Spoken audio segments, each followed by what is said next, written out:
Hi, I'm in downtown again, and I'm at a place called MBK. There's a shrine down here. I'm overlooking it, and people are, well, you can see what they're doing.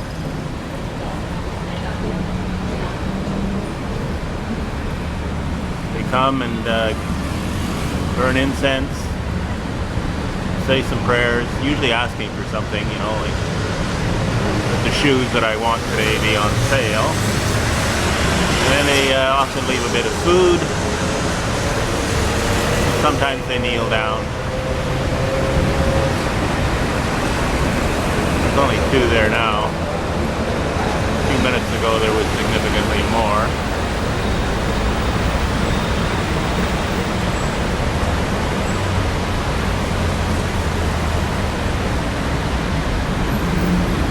Young gal in the green right there. She looks like she wants to. She's leaving her water for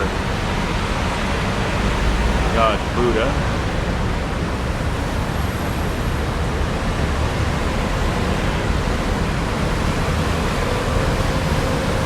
And that young gal is just putting the incense into a receptacle there. Post.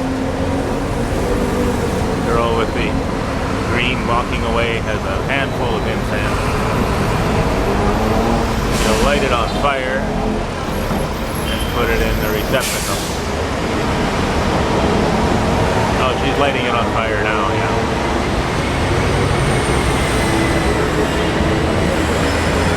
And this gal here in the foreground is saying her prayers or asking for the favor or whatever. Sometimes they kneel down. Very public, very personal. Yeah, the gal's just taking her shoes off and putting the incense up. There you go. Daily life in Bangkok, eh? Gotta love it. Bye.